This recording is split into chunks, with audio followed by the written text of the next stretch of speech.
आने वाले समय में उत्तर प्रदेश के अंदर चुनाव है, ऐसे में सरकार जो है लगातार जनसंपर्क अभियान चला रही है और अपनी जो योजनाएं हैं उससे जनता को अवगत कराने का काम जो है लगातार हो रहा है भारतीय जनता पार्टी की तरफ से। ऐसे में फिलहाल की बात करें तो भारतीय जनता पार्टी के कैबिनेट मंत्री खुद धर्मेंद्र प्रधान को इस्तीफा देना पड़ा, जिसके बाद सीजीपी का प्रोटेस्ट जंतर मंतर से खत्म हुआ। वहीं दूसरी तरफ मोहम्मद अली जौहर यूनिवर्सिटी को रामपुर में गिराने की मांग जो है वो भी तेज हो गई है। ऐसे में कई लोग ये कह रहे हैं कि शिक्षा के मंदिर को ये सरकार गिराना चाहती है। इस पर बातचीत करने के लिए उत्तर प्रदेश के प्रदेश उपाध्यक्ष और भाजपा से एमएलसी मोहित बेनीवाल जी मेरे साथ इन्हीं से बातचीत करेंगे। मोहित बेनीवाल जी, क्या कुछ कहेंगे, क्या कुछ रणनीति आने वाले समय में इलेक्शन की उत्तर प्रदेश में? और लगातार लोग ये भी सवाल पूछते हैं कि आने वाले समय का चेहरा योगी आदित्यनाथ ही होंगे।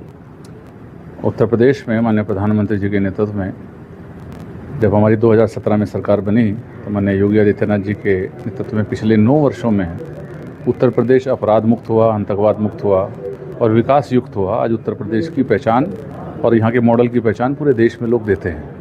और आज आप देख सकते हैं अभी किसानों के बीच में, युवाओं के बीच में कार्यक्रमों कितना उत्साह प्रधानमंत्री जी के लिए और योगी जी के लिए आपको देखने को मिला है। तो निश्चित तौर पर हम लोग 2027 की तैयारी अच्छी हमारी है और इस बार एक 2017 जैसी हमारी एक प्रचंड जीत की सरकार बनेगी, ऐसा मुझे विश्वास है। आप खुद जाट समाज से हैं तो क्या कुछ कहेंगे? ऐसे में जो है पश्चिम उत्तर प्रदेश जाट बाहुल्य कहा जाता है, गन्ना बेल्ट कहा जाता है, बहुत शिकायतें रहती हैं लोगों की, ये गन्ने का पेमेंट समय पर नहीं हो रहा है। ऐसे में क्या आप कहेंगे कि जाट समाज इस बार जो भारतीय जनता पार्टी के साथ जुड़ेगा? पहले भी जुड़ा है और मैं तो अध्यक्ष था यहाँ पर, तो उस समय देश में किसान आंदोलन की बात होती थी, लेकिन इसी पश्चिम की धरा पर पहले चरण में हम लोग 56 में से 52 सीट जीत करके किसानों ने और युवाओं ने मोदी जी के नेतृत्व में, योगी जी के नेतृत्व में हमारे उत्तर प्रदेश में सरकार बनी। और यह बेल्ट गन्ना की बेल्ट है और यहाँ की मिठास वो सरकार की प्रगति के साथ जुड़ करके हम लोग अच्छा काम कर रहे हैं। और किसानों के गन्ने का भुगतान भी पिछले 60-70 वर्षों में ऐसा नहीं हुआ जो इस बार की सरकार में आपको देखने को मिला। और 400 रुपये प्रति कुंटल का रेट जो माननीय योगी जी के नेतृत्व में हुआ वो स्वर्गीय चौधरी चरण सिंह जी की के प्रति आस्था, सम्मान को और बढ़ाया, हमारी सरकार के प्रति सम्मान को और बढ़ाया। भारत रत्न हमारी सरकार ने, मोदी जी के नेतृत्व ने, मोदी जी ने देने का काम किया, चौधरी साहब को देने का।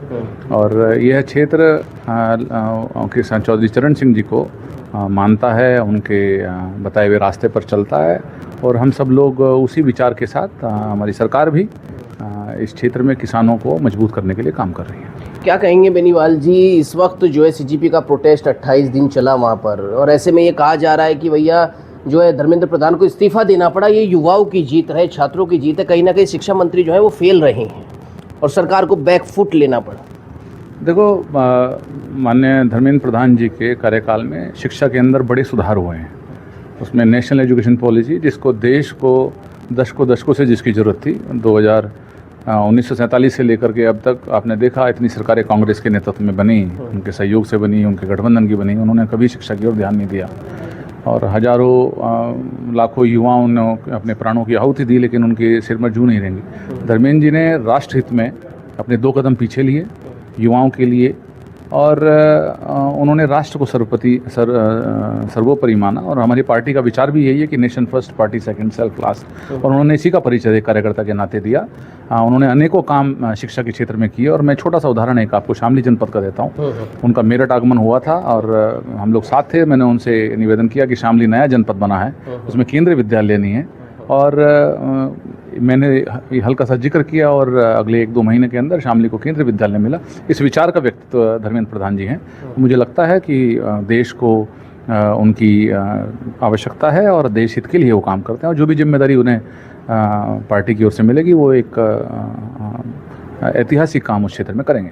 ऐतिहासिक काम उस क्षेत्र में करेंगे। बेनीवाल जी, मोहम्मद अली जौहर यूनिवर्सिटी पर जो है बुलडोजर चलने की बात हो रही है, ऐसे में कहा जा रहा है तो सुप्रीम कोर्ट के आदेश हैं, लेकिन वहीं दूसरी तरफ जो है विपक्ष ये भी कह रहा है लगातार कि ये तो शिक्षा के मंदिर को गिराने वाली सरकार है। अगर कानून को ध्वस्त करके उस आधार पर कुछ शिक्षा का संस्थान बनाया जाए, कानून को साख पर रख करके अपने निजी हित को साधने के लिए कुछ किया जाए। और आजम खान जी ने तो जब भी समाजवादी पार्टी की सरकार थी, उत्तर प्रदेश में धर्म और जाति का भेदभाव चरम सीमा पर पहुंचाया। गांव में जो गरीब व्यक्ति है, अगर उसके घर में भैंस की चोरी होती थी तो वो परेशान रहता था, उसकी मुकदमा भी दर्ज नहीं होता था। रास्ते में से झोटा बुग्गी से झोटा लेकर के अपराधी रास्ते में लेकर के भाग जाते थे और उनकी भैंस चोरी का प्रकरण तो पूरे देश ने देखा और उत्तर प्रदेश की पहचान भी भैंस चोरी और आजम खां से हुई थी। तो अब ये सोचना पड़ेगा कि वो जिस परिस्थितियों में उन्होंने इस यूनिवर्सिटी का निर्माण किया, कानून को साख पर रख करके, वो कानून का पालन उनको करना चाहिए। सुप्रीम कोर्ट सर्वोपरि है, उनके आदेश का पालन होना चाहिए।